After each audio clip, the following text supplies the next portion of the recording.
Hello, boys and girls. Welcome back to Miss Mythril's Griffin's Nest. It is time for story time. I'm so glad you're able to join me today. Do you know what day it is? Yep, it's Friday, or as some people like to call it, Friday! Yay! Isn't that silly? Well, glad you tuned in today. If this is your first time, welcome. If not, welcome back. Today's episode, we will be talking about the sea and the ocean. Have you ever been to the sea or the ocean?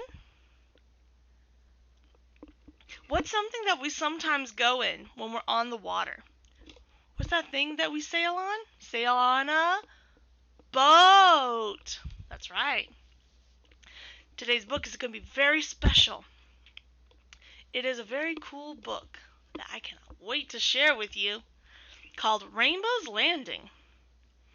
The author of this book is Steve Tiller. Remember, that's the one that wrote the what of the story.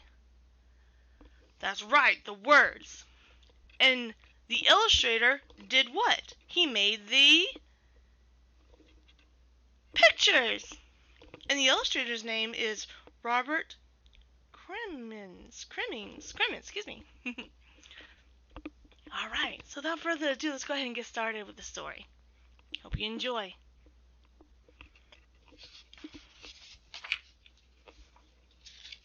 Rainbow's Landing. Here we go, boys and girls, yet another dedication page. This one has a very cute fish on it. Do you recognize that fish? What color is it? That's right, orange. And it looks a little bit like Nemo, doesn't it? Except this one is orange with blue spots. And Nemo has white stripes.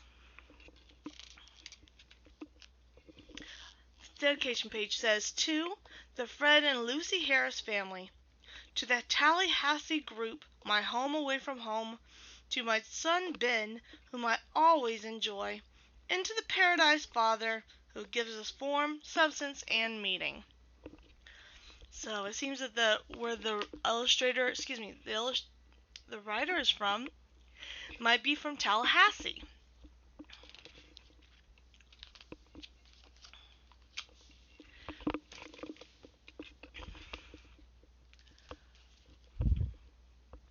Wow, look at the detail of these pictures.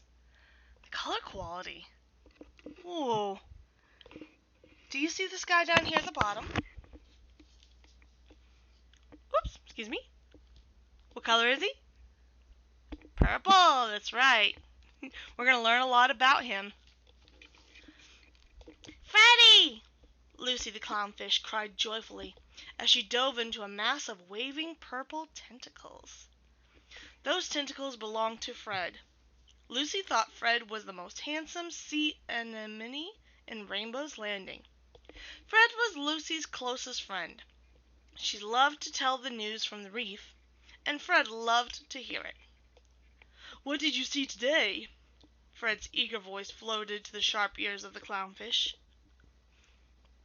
Sharp ears, that means that she can hear really well. I saw a baby ray burrowing into the sand. It was so cute with its black eyes peeping out. And you should see Sarah Sponge's new children. She's such a proud mom. Fred loved his life on the reef, but he had a secret dream. He wanted to follow the tide and see the fantastic fish, colorful crabs, and slithering squids in the open sea. Just once, sighed Fred to himself. It is not fair that I am stuck on this rock, he complained loudly to Lucy. Cheer up! Your time will come, the little clownfish would assure her friend. Fred would soon smile as Lucy told him of her adventures on the reef.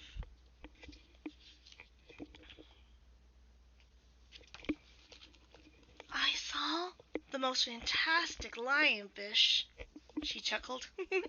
The many moray eels came chasing out of his hole to scare him away, like he does with all the little fish. But that big old lionfish just darted right up to the old eel.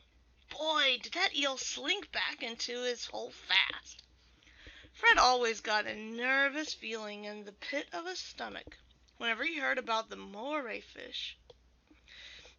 "You be careful around that eel, Lucy. He has a mean temper." "Don't worry," replied Lucy. "That old eel is way too slow to ever catch me." Fred and Lucy would talk about their neighbors on the beautiful reef until the late night stars danced in the sky above the sea. See, she was telling the story about the lionfish here and the moray fish, or the moray eel, inside. See his dark yellow eyes lurking in the darkness? According to her story, he loves creeping up on little fish and just scaring them. You ever seen an eel before? They can be pretty slithery and long, like a snake, except in the water. Fred and Lucy lived in a small village on the reef called Rainbow's Landing. Captain Rainbow had founded the colony of sea anemones and was loved by everyone. Everybody just called him Captain. Fred loved the captain's laughter and his long, flowing yellow and green tentacles. Captain Rainbow was very wise. Next to Lucy, the old sea captain was Fred's best friend. Fred and the captain would talk for hours about Rainbow's Landing. "Forming a village takes time. We all have to work together," Captain Rainbow would say. "And we have to recognize the talents of each and every one of us." So this is Captain Rainbow right here. See this little thing right here? He's got a seashell that's serving as a badge, recognizing him as the captain.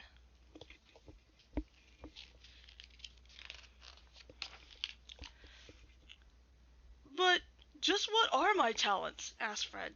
The old sea captain stared into Fred's eyes and smiled to himself. "Time will tell, Fred, but I think you may be surprised." Captain Rainbow saw Lucy speeding back and forth across the reef, and a big smile broke across his face. "You might even surprise Lucy, and not much surprises her. Take it easy on yourself, Fred. Sometimes the very thing we think is our biggest problem turns out to be our greatest gift." "Captain, my biggest problem is something I can't do anything about. I am stuck to this reef. I want to travel the open sea, but wishing won't make that dream come true." So it sounds like Fred's having some doubts about himself. You see, he's stuck to the ocean floor. He can't go anywhere. But his friend Lucy's always telling him these awesome stories about what's going on in the ocean. He wants to see for himself. Have you ever wanted to see something someone talked about for yourself? How did it make you feel? Well, I hope that you got to see it for yourself, or are in plans to see it for yourself, whatever it is. It's always something exciting when we use our imaginations to see some of the coolest places or some of the coolest things we can hear stories about. It's one thing to hear a story. It's another to experience it for yourself.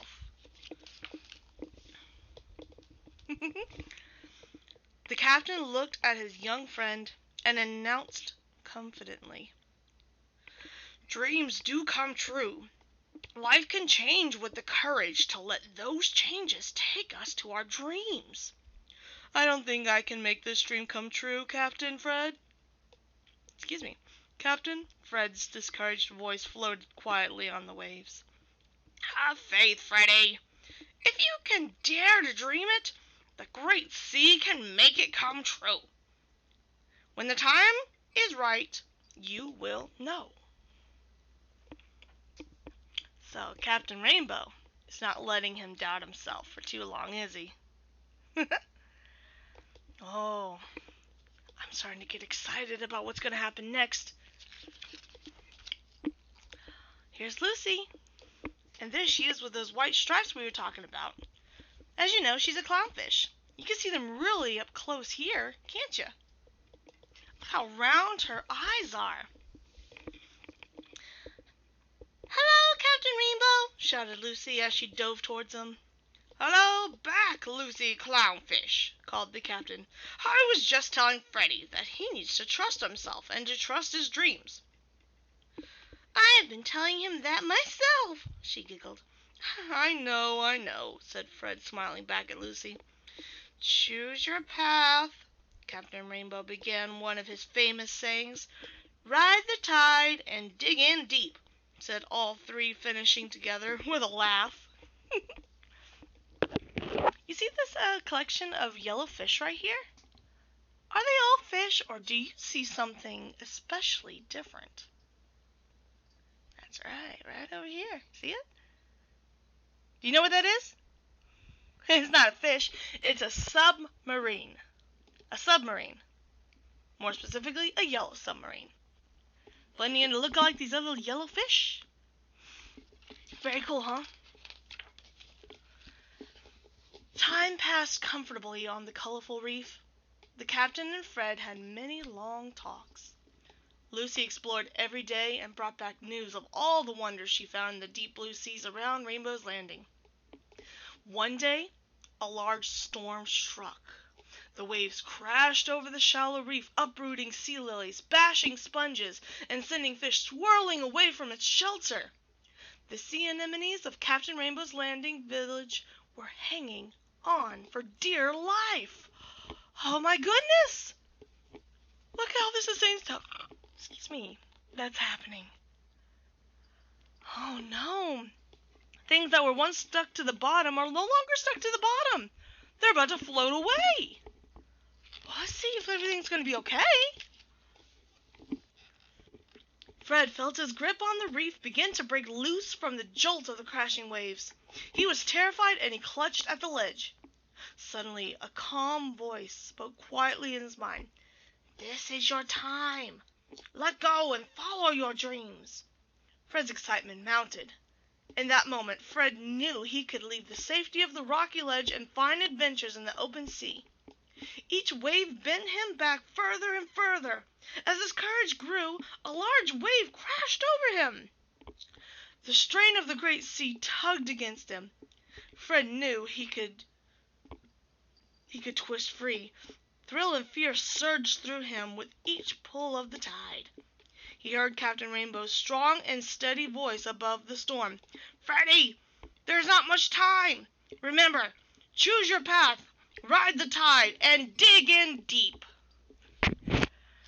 Whew, what a good time to remember the words of your faithful friend, huh? Okay, here we go. All at once, Fred was ripped free from the reef. His heart pounded, his mouth was dry, but his mind was crystal clear. Debris from the storm was everywhere. He could see an open path, and he let the tide pull him towards it.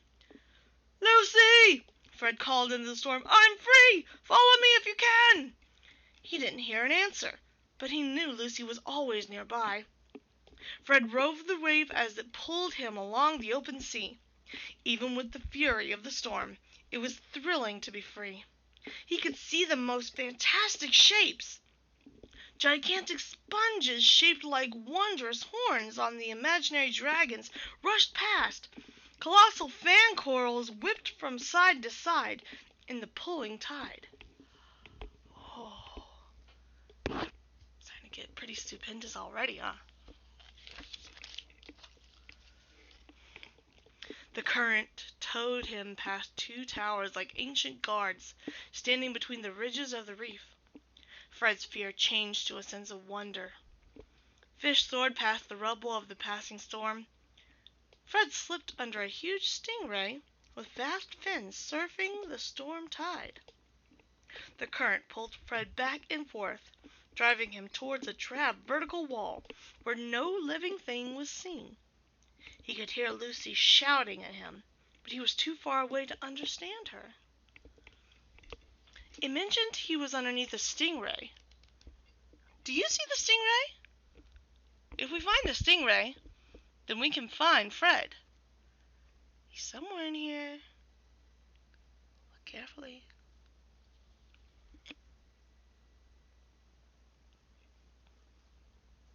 That's right, there it is. Right here. And there's Fred. Whee! Way back in the background.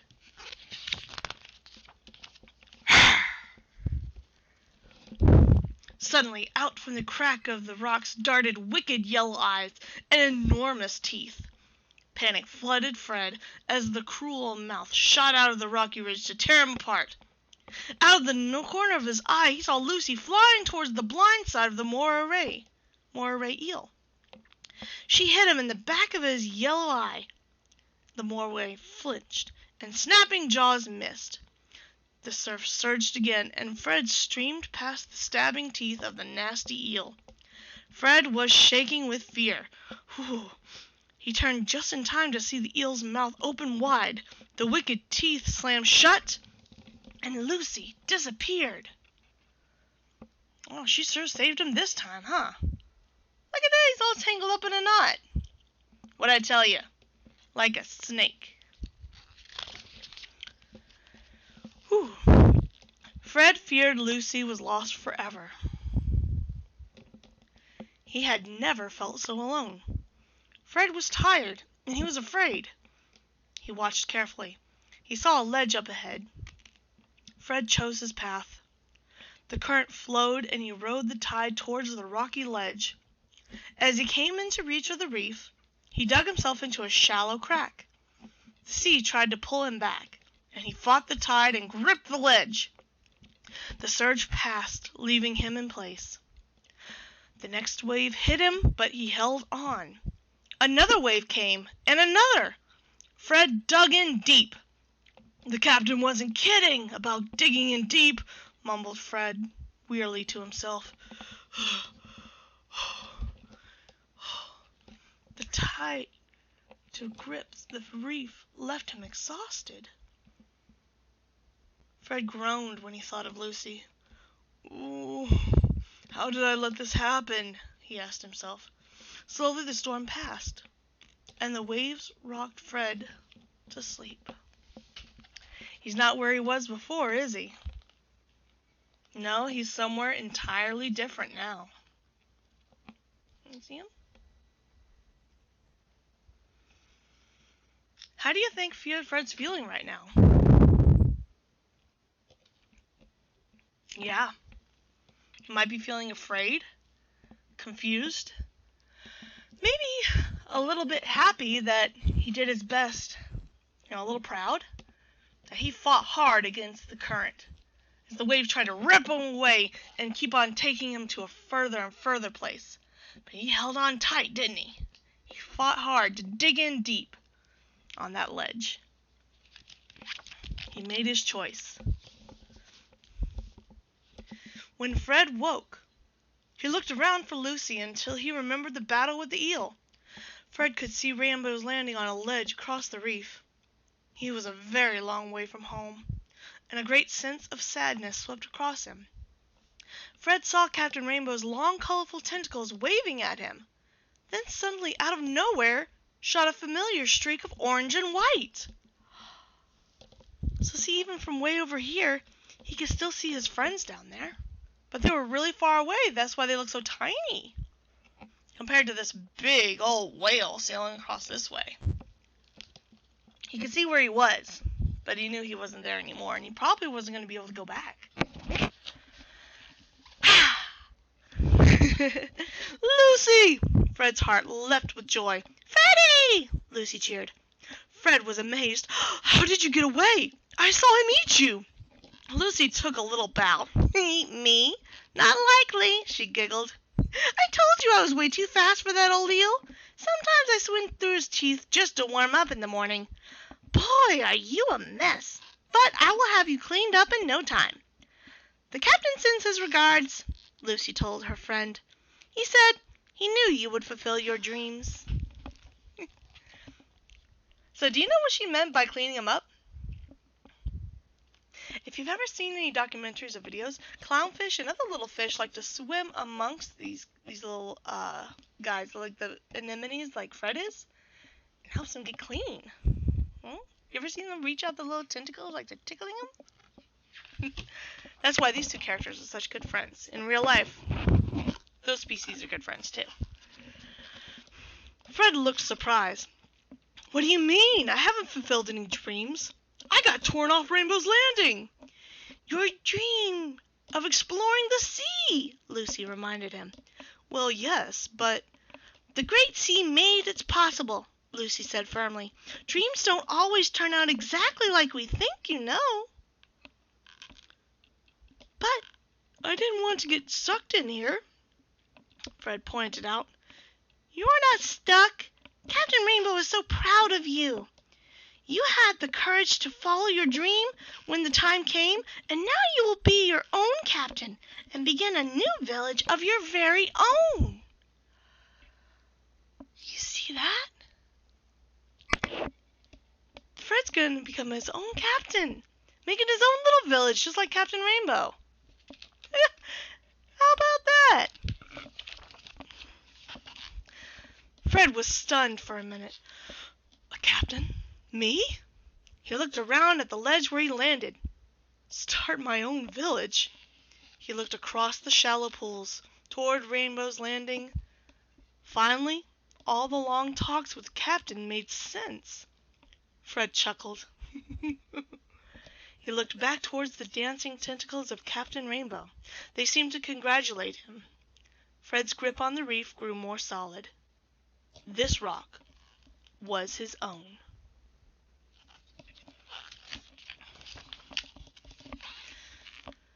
The captain did have one question he wanted me to ask, Lucy said mischievously. What are you going to call your new home? He told me to tell you the name Rainbow's Landing is already taken. For the first time, Fred understood that once upon a time, a young Captain Rainbow had dreamed his own dreams, chose his own path, and had taken his own ride on the tide. Fred smiled proudly as he looked at his new home. Go tell the captain I said. Fred's ledge is up and running. See that? Those colorful words right there. Fred's ledge. A ledge is like the edge of something, like a big piece of land. Fred found his own ledge. Isn't that great? The end. Oh man, look, there's that yellow submarine again. And look, you can see a close-up of the people that are inside. Down there at the bottom. Oh man. Really cool story, huh? I hope you enjoyed it. Alright friends, we're going to take a quick little break. When I come back, we're going to get started with today's activity, which is a super fun game. The only thing you're going to need is the ability to say your ABCs and to pick one letter at a time. So I want you to think about what letters you like to use the best. And we're going to play a game. When I come back, we'll have the ABCs ready for you and the entire alphabet. We'll sing them together, and then I'll show you what we're going to do next. See you in just a few minutes.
Happy Friday, Friday, Friday, Friday. Yeah, yeah, yeah, yeah.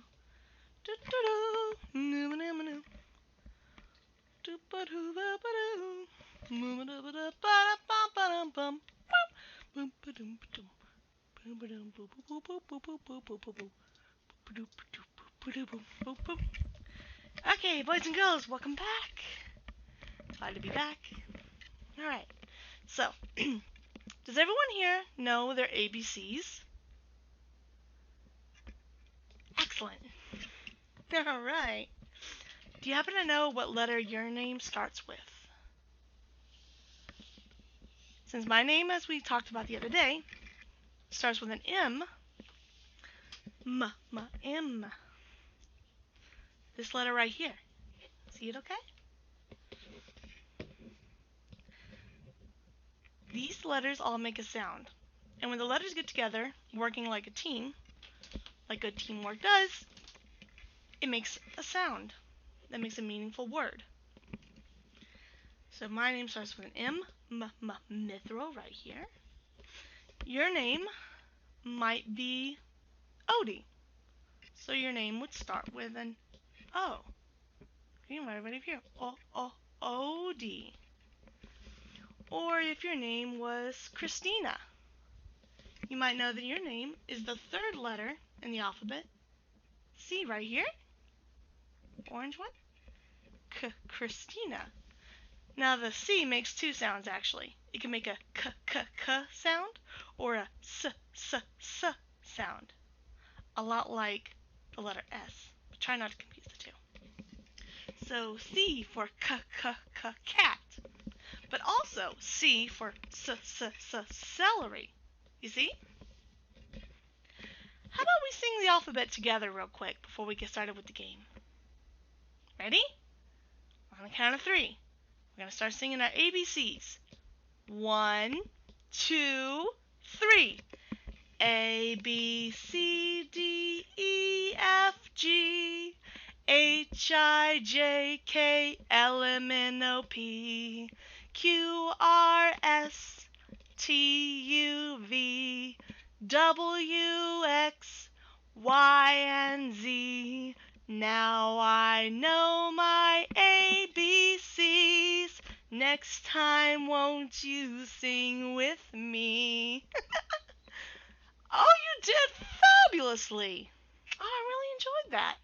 Okay, so when I was a little girl, or a little griff, however you want to look at it, I loved playing a game with words. My favorite game to play was Hangman.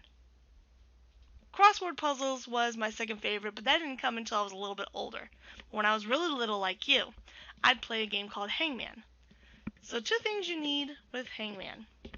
You need a picture, and you need the alphabet ready to go. Kind of like how we got the alphabet here in front of us. And a picture. And I drew a nice picture. Given that we're calling this Save the Fish, you might have guessed that it is a picture of a fish. And here it is. See my pretty picture of the fish?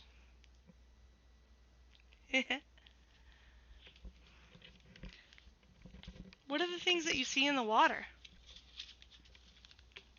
Can you see those? What do you think they are? That's right, they're waves. Waves that starts with the letter W.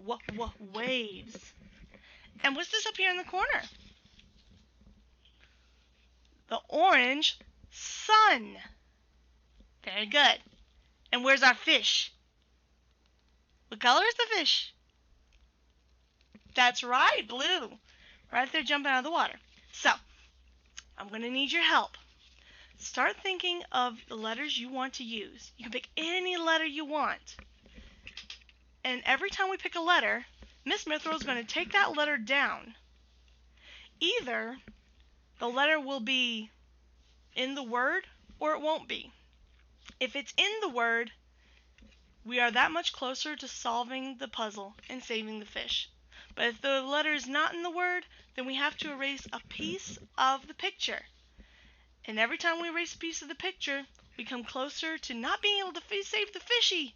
Oh no! So, I'm going to work with you. I want you guys to let me know in the chat, or if you can, what letters you want to pick. I'm going to go ahead and draw the underlines for the word. Oops. I'll show you how I'm going to do that. First of all, we're going to have to ask the alphabet board to share its space. Okay? How we're going to do that, we're going to scrunch up the letters a little bit to make room. I'm going to say, hey letters, we need you to work together with us. Let's work together so we can make this fun game.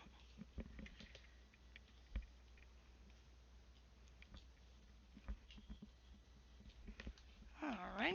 Miss Mythril just realized that maybe it would be pretty cool if I had me a display board. Hold that up. What color marker do I want to use today? I'm going to use black. Alright, so this word has, I'll count them for you. Each line I make is going to be a letter, okay?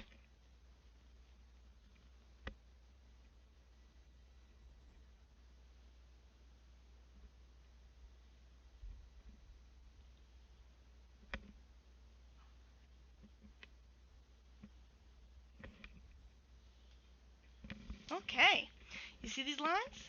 Oh, I guess I could have made them a little bit bigger, huh? How many lines do you see? Can you count them? How would you like to count them together? 1, 2, 3, 4, 5, 6, 7, 8. Alright, so there are 8 letters in this word. Now keep in mind, sometimes they might repeat. And in that case, that's going to be even super better. So, let's go ahead and start. If I can ask anyone that's able or desiring so to write a letter in the chat, and we're going to guess our letters. If you don't mind, use a capital letter so I can see it a little bit better, okay? You ready? Go!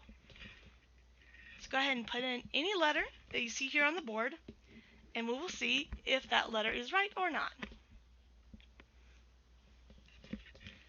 Try to keep this nice and high so we can all see.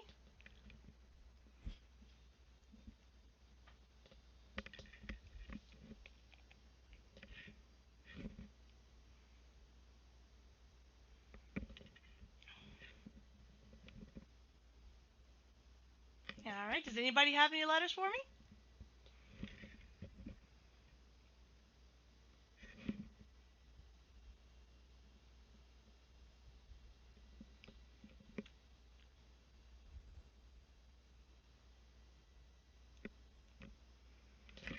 This might be taking just a few seconds because as I'm talking, you might not be able to see what I'm saying quite yet. So I'm going to call this thinking time.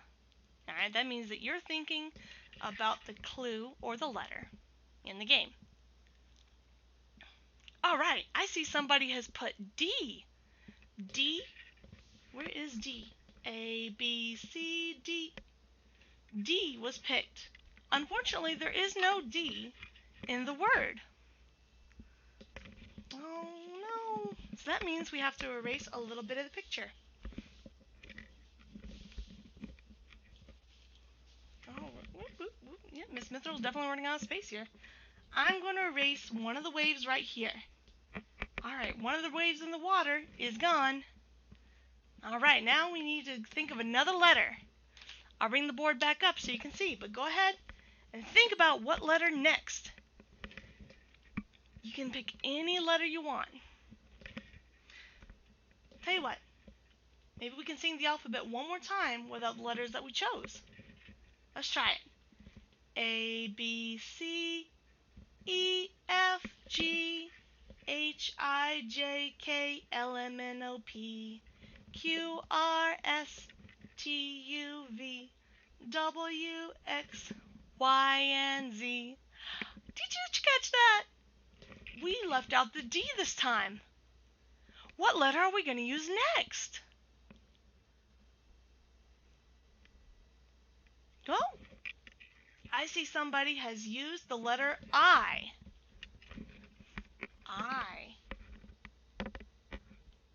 I apologize. This is an I? Oh, Miss Mythril is so sorry. That's an E. There is no E in this word, but we're going to go ahead and take it out and put the letter right here.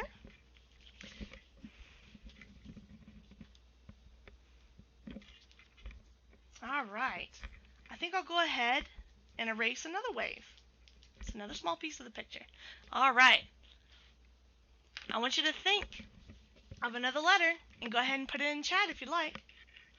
We'll sing it again, this time without the D and the E. Ready? A, B, C, F, G, H, I, J, K, L, M, N, O, P, Q, R, S, T, U, V, W, X, Y, and Z. You know what? Miss Mythril goofed. There's not even a V down here. Oh my goodness! Miss Mythril's been so silly. Oh gosh. Well, you know what? We're going to use our imaginations and pretend there's a V there, okay? But I'll tell you what, we'll call that a freebie. There is no V in this word, so don't go ahead and don't use the word V. Let's make a little bit of space for that right after the U, so that's where the V should go. I'll try for it. Oh, okay, a friend says try the letter O. Now let's see, where is that letter O? Right here. Sadly, there is no O in this word. So I'm erasing one more piece. Alright. How about we just erase all the water all together? O is a very, very good pick, though, because it's a vowel. Vowels are often in a lot of words. Alright.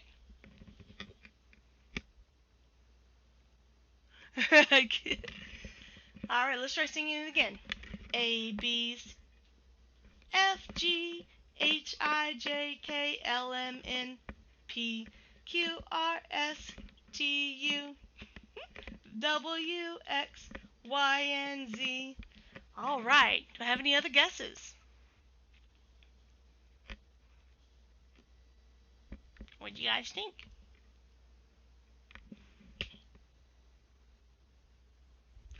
Okay, a friend has asked about the letter U. Yes, there is a U in this word. See the U? Put it right there.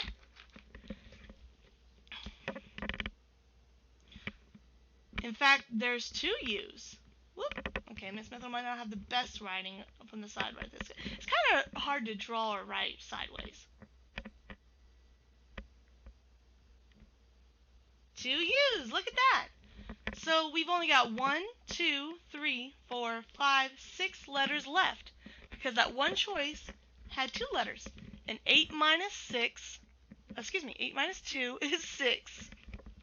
So if you think about it, not only are we messing with letters here, we're also doing math here a little bit too.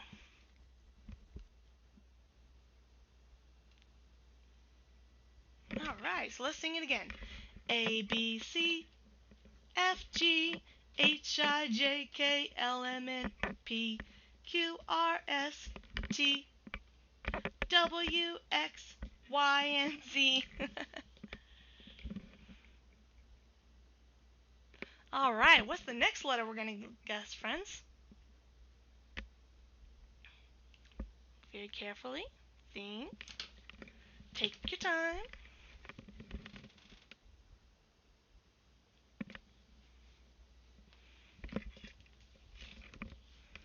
Do I have any other guesses?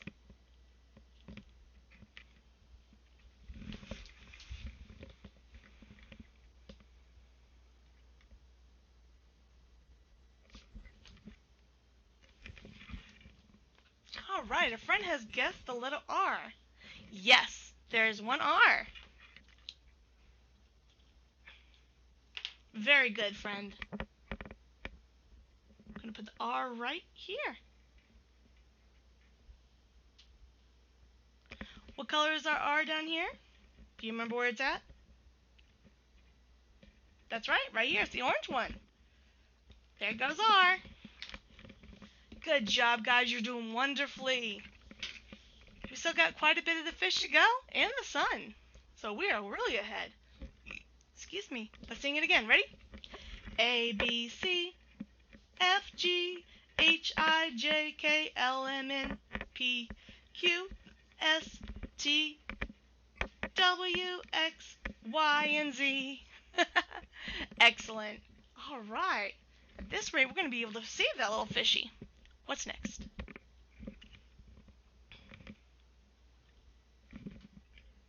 Any letter you want.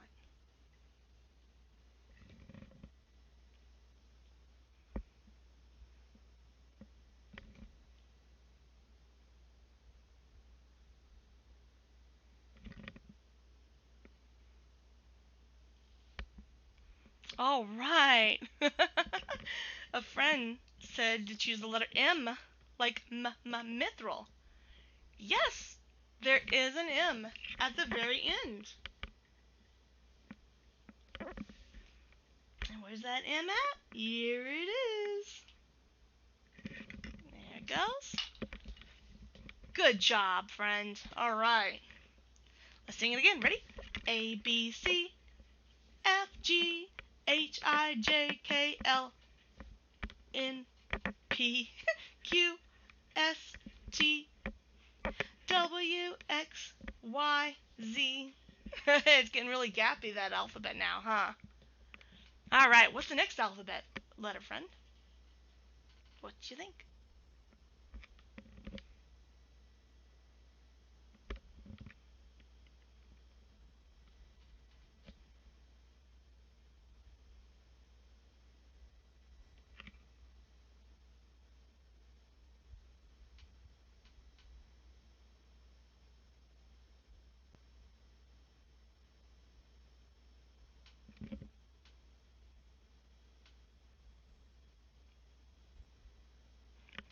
A friend has said the letter B is the next guess. No, there's no B in this word. Here's the B right here. Is that purple letter? Oh no. Oh dear. Looks like we have to remove a piece of the fish and to take his little finsies away. Poor little guy. Leaping out of the water with no fins. Oh no. That just looks like a normal fish. Alright. Good guess. Alright. While we're having thinking time, let's read it over one more time, okay? Think really carefully about your next letter. A, C, F, G, H, I, J, K, L, N, P, Q, S, T, W, X, Y, Z. Oh, I'm having a lot of fun with this. Alright, what's next, friend?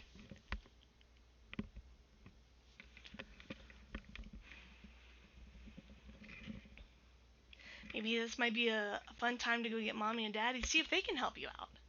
By the way, I never mentioned that at the beginning, but that's totally allowed. They might even be interested in seeing what kind of word it might be. Grown-ups love puzzles just as much as kids do, believe it or not. Anything with the mind sharp and ready, focused. Alright, so friend has picked the letter A. Good job, friend. There is a letter A. It's the very first letter, just like in the alphabet. So how many letters have we gotten so far? 1, 2, 3, 4, 5. How many are left? 1, 2, 3. I think this fishy's going to be A-okay. A-okay. See what I did there? Okay, let's just sing the song. Alright, ready? C, F, G, H, I, J, K, L, N, P, Q, S, T, W, X, Y, and Z. Alright, Very close, very close, very close. What's the next letter, friend? All right, a friend. This letter doesn't get picked very much in words. Very good. The letter picked was Q. And where's that Q, huh? Right here. It's the last green letter on the board. All right, just two left. Oh, excuse me.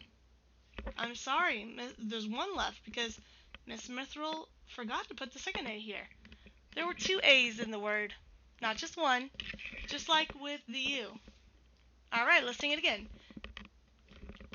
C, F, G, H, I, J, K, L, N, P, Q, R, S, T, W, X, Y, Z. Miss Mythril needs to work on her rhythm a little bit, huh? One letter left, friend. Can you guess what it is? Look carefully at the word. See if Mommy and Daddy can help you out. Or Grandma, or Grandpa, Uncle, Aunt, even your friend or your brother or sister.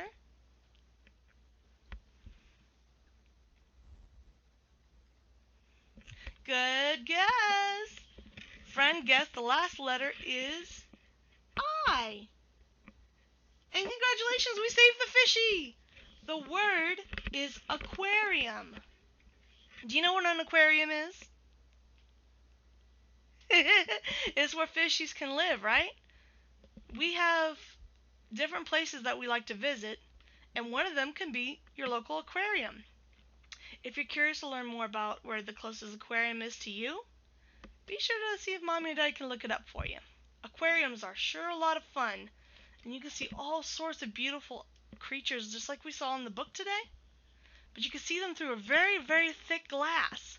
Sometimes you can even walk underneath them in tunnels, and they're swimming as if over your head. It's a fantastic experience. I hope you'll check it out sometime. Congratulations, we saved the fishy! Oh, and is he one happy little dude? Look at that sweat drop. He gives a little smiley face. Yee. Super happy. Thank you, thank you, thank you, thank you, thank you, thank you. Well, I hope you enjoyed that game. As I said, it's one of my most favorites. And we'll be sure to play it every once in a while, or maybe something like it. So, without further ado, it is now time for Folktale time. The folktale story today comes from a place very far from here. In a place called Gosumpisai. Or Gosumpisai. And it is an island in Finland. I hope you'll enjoy the story. It's called The Many Children of Mr. and Mrs. 12. Many years ago, in the town of Gosumpisai, there lived an old couple who had only one child, a daughter. When their daughter was at the age of marriage, her parents began looking for the right young man. They were very worried about their daughter, for although she was very beautiful, she was not wise. On the contrary, she was often nothing short of foolish. Fortunately, her parents were aware of this, and they said to each other, "As long as we live, we shall make certain our daughter receives whatever help she needs from us." However, their daughter was not of the same mind. She wanted to be free of her parents and to rule her own home. By the time she was old enough to marry, she could hardly stand living at home any longer. Her parents had arranged for many young men to visit their home, and they intended to choose the best one to be her husband. But as soon as the first man had stepped into the house, the girl decided that he was the one she would marry, and she refused to consider anyone else. "He is the man I love," she said. "But how do you know?" "You've seen him only once, and for a few minutes at that," her parents replied. "I don't know how I know I love him, but I do love him." "Is he wealthy enough to support you?" her father asked. "I don't know, but he's handsome." "Is he, then, clever enough to be a wise husband?" her mother asked. "I don't know, but he's very strong." Her parents asked her many questions about the young man she had chosen, but she could not tell them anything other than "he is very handsome" or "he is very strong." And by the time they feared she could not marry anyone at all until she was a little wiser, and they advised her to wait for a year, but their daughter insisted, "I want to marry him now. If I wait, he will marry someone else." No matter what her parents said to her, she would not change her mind, for she was not very wise. She certainly was stubborn. Once she had decided upon something, she would not change her mind. On the day of her wedding, her father asked, "Is there anything in the house that you will want for your own home? We do not need much now, and we would like you to have anything you want." The daughter looked at the furnishings of her parents' home and thought, "They are too old and ugly. My husband will buy fine new things." And she said that. "They are not good enough for me." Her father was shocked when he heard this. He knew what they had when he had was old, but it was also very good. "You know, you are our only child," he said. "Everything we have we want to give to you. Who else could we give it to?" Her daughter replied, "Well, I don't want it. Give it all to the temple." Her father was speechless by this time, but her mother said angrily, "So it shall be. We will give it to the temple as you wish. If by the time we have not been able to teach you wisdom and gratitude, you will have to teach yourself." Their daughter moved to another village where her husband lived, and soon after that her parents died of grief. According to her wishes, everything they'd owned was given to the temple. Time passed, and in the new home the young couple had a family of 12 children. The women of the village began calling the wife Mrs. 12, and wondered if she would go on having children. The men called her husband Mr. 12. They thought the name was appropriate and funny. Mr. 12, though handsome and strong, was exceedingly lazy. His own farm was more often than not neglected, and no one would hire him because they knew he abhorred work. So the family was very poor. Often they had only enough for one meal a day, and not infrequently they lacked even that much food. Finally, their fortunes sank so low that they had to go without food for days. One night, Mr. 12 had been able to get enough food for only his wife and himself. They had not eaten for 3 days and were very hungry. Mrs. 12 thought, "If our children see the food, they will eat it, and we will starve. We will have to find some way of keeping them out of the kitchen." When the children returned, having spent the day scourging up for berries in the forest near the village, Mrs. 12 asked them, "Children, have you had your dinner?" "Yes," they all replied, for they did not know what the word dinner meant. It had been a long, long time since they had eaten a meal anything like a dinner. "Then all of you go to bed now," said the mother. As soon as they thought that the children were asleep, Mr. and Mrs. 12 got out some plates and sat down to eat. But some of the children were too hungry to sleep. They smelled the food and thought, "Our parents are planning a surprise for us. They have some food." They woke up their sleeping brothers and sisters and ran into the kitchen. Before their parents had time to take a bite, the children had eaten all the food in sight. That night Mr. and Mrs. 12 were hungry. It was becoming a rule, and it did not please Mr. 12 at all. When the children were asleep, he said to his wife, "What are we going to do? We have too many children and we cannot feed them." "What do you think we should do?" she replied. "Listen, I have an idea," said Mr. 12. And he told his wife what it is. Mrs. 12 agreed with her husband, for she could not think of anything else. Early the next morning, the family arose and set out for the forest. When they came to the middle, Mr. and Mrs. 12 asked the children, "Do you remember this forest?" "Yes, we do," they answered, for they wanted to please their parents and show that they were good children. When they heard this, Mr. and Mrs. 12 took their children farther. Each forest they came to asked their children, "Do you remember this forest?" And each time the children replied, "Yes, we do." And each time they said this, Mr. and Mrs. 12 took them farther. At last, because they were so tired and hungry, and they had no idea where they were, the children replied, "No, we don't." Then their parents said, "All right, let's sit down and rest. All of you wait here and we'll find some food to eat. Everyone is hungry." The children were delighted to hear that they could rest and eat at last. They sat down beneath a big tree. Within a few moments, they were all asleep. By this time, their parents were almost out of sight. In some bushes, they saw a small house. "Look at that! What do you think that is?" asked Mrs. 12. At that moment, the breeze blew and the door of the tiny house opened. As it opened, it brushed against the grass and weeds, and the sound made it was like it was saying, "Yes." It was dusk before the children woke. Where were their parents? They could not be seen anywhere. The children knew that they had been sleeping for many hours, and they guessed their parents had been looking for food for a long time. But as darkness began to creep through the forest, the smaller children became terrified. "Mother! Father!" they called. But there was no answer. "Mother! Father!" Still nothing. Then one of them found the little house. "Maybe they were in the house with our food," he called. Before he could finish the sentence, the other 11 children were racing to the house, calling, "Mother, are you in there?"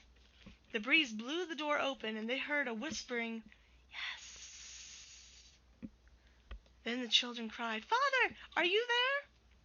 Again they heard the whispered answer. That was enough. They were convinced that their parents had planned all this. It was to be a surprise. They ran inside, but there was nobody there.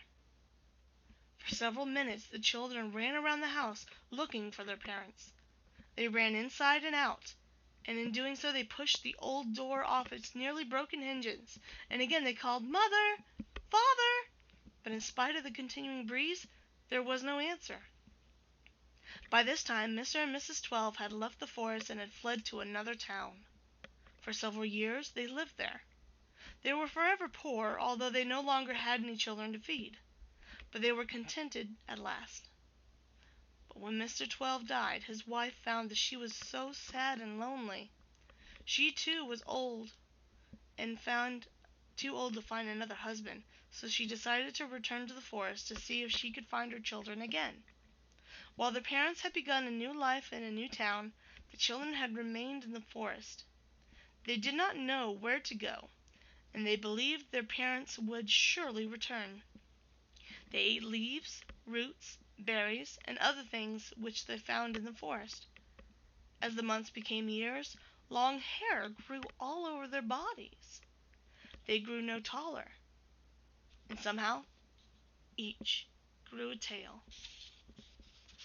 Their home became the trees of the forest. They forgot how to speak. They would only cry, "Geek! Gawk! Geek! Gawk!" Mrs. 12 spent many months in the forest seeking her lost children without ever finding them. Finally, when she was about to give up, she heard a story of 12 strange animals living on one of the forests. "Those must be my children," she said to herself. "I will find them and bring them home with me." Once again she returned to the forest. She followed the directions of some people who had seen the animals, and one day she saw them swinging in the trees. She stood there as timidly, one by one, they came to the ground and examined her. She thought, "They look a little like my children," so she called out, "Children, your mother has returned. Come home with me." When she spoke, she frightened the animals, and they scurried up to the trees.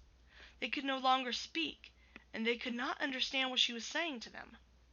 They sat high in the branches of the trees, chattering, "Geek! Geek! Gawk!" at the strange creature beneath them, and throwing nuts at her. Mrs. 12 fell to the ground, crying. It is said that she died the same day of grief. "Geek! Gawk!" cried the monkeys to this day. And though there are now many more than 12 monkeys in the forest, they are all of the same family. "Geek! Gawk!" cry the monkeys. And who knows if when they say this they are angry at their foolish and selfish parents, or if they are happy with their lives in the forest. "Geek! Gawk! Geek! Gawk!" they cry as they scurry up the tall trees of the forest near Gosumpisai. The The people of Gosumpisai say that the story explains why, on all of northern Finland, this is the one place where monkeys are most plentiful. This is their home, and from here they spread throughout Finland, and who knows, maybe the entire world. But only the monkeys really know, and they will not say anything other than geek, gawk, geek, gawk! There's the mother, and the 12 monkeys up in the tree. Throughout the story, were you thinking to yourself what the children had turned into?